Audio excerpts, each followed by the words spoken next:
now time for the best segment of the whole show. We are the Around the Block sports show, and this segment is the Adams Celtics rant. We are both Celtics fans. I am probably the representative. I definitely, Drew is consumed with a little PC basketball some of the time. So, I definitely have the better takes, I would say.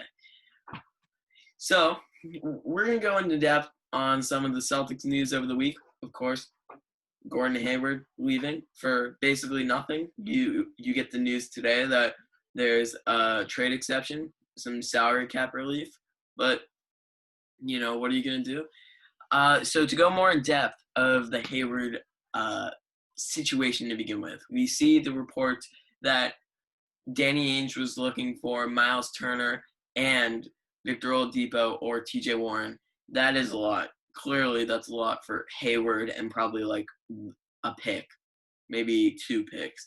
But, you definitely had to know that there was a chance you go in and strike out for nothing. And it's interesting because did they really did he really go in with good intentions? I feel like Danny Ainge is always trying to finesse, and he kind of went in with that's a lot.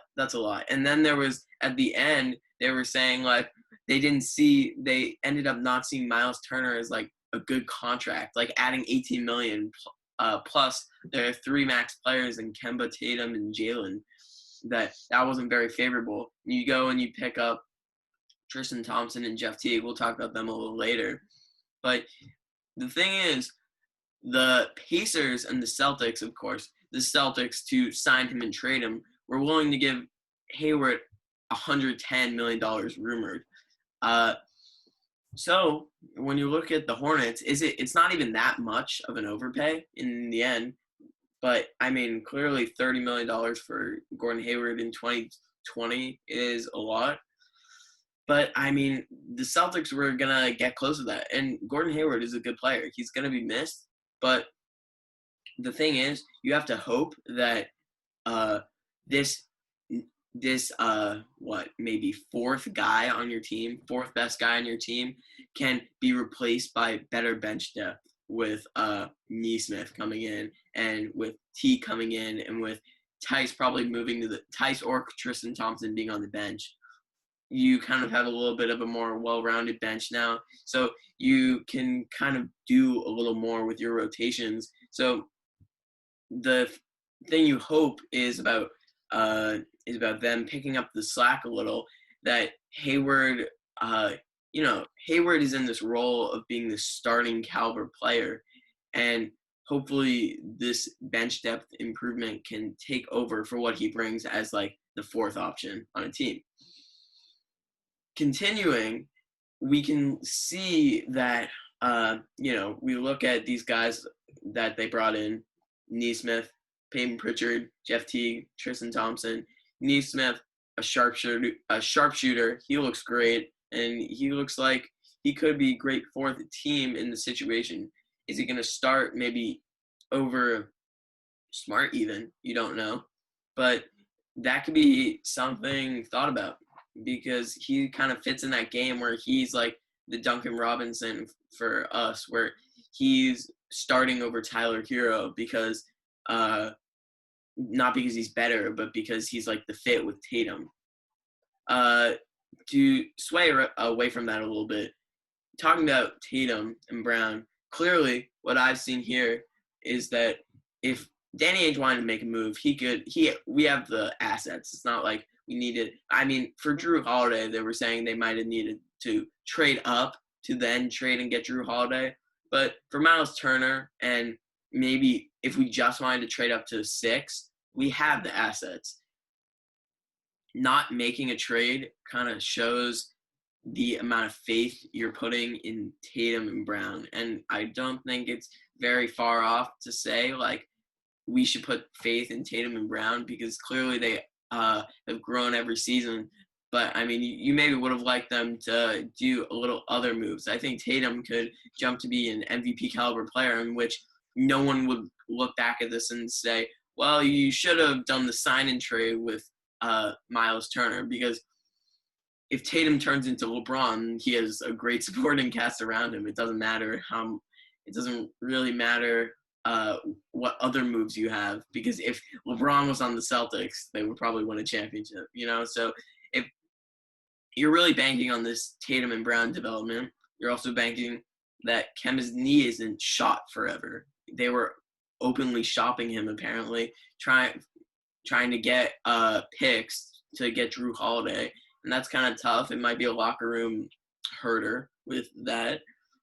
But now to get back on track, we talked about Neesmith. Peyton Pritchard, I've watched a lot more of him lately, and he's just a bucket. He literally can shoot from deep. He's a great finisher, and he just has that winning mentality. He came and he had his press conference. He was just talking about how his winning mentality is so important, and how it's something he thinks is really important in his basketball character and all that. And I love that, and obviously Celtics organization, we love that, and I think that's why we picked him. He bleeds the green mantras.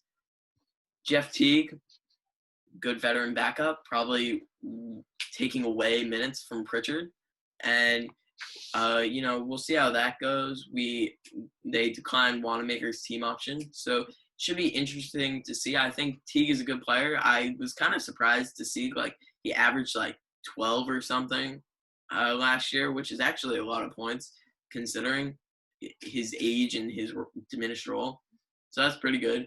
Tristan Thompson, he has been a Celtic killer over the years in the playoffs and against the Celtics with those LeBron teams. So it's definitely nice to get him on the team. I think he's only 29 too. I feel like he's 35 at this point. He feels so old, but he definitely has potential to help them, and I think he'll probably be better than Tice. Maybe not. I think he's better offensively. I don't know about defensively. Probably defensively, but even so, that just makes them all around better than having Cantor as your backup. I don't even want to talk about Robert Williams. He's I don't know. He's just a foul magnet. I wish Rob Williams could have embraced the role a little bit, but he just I don't know.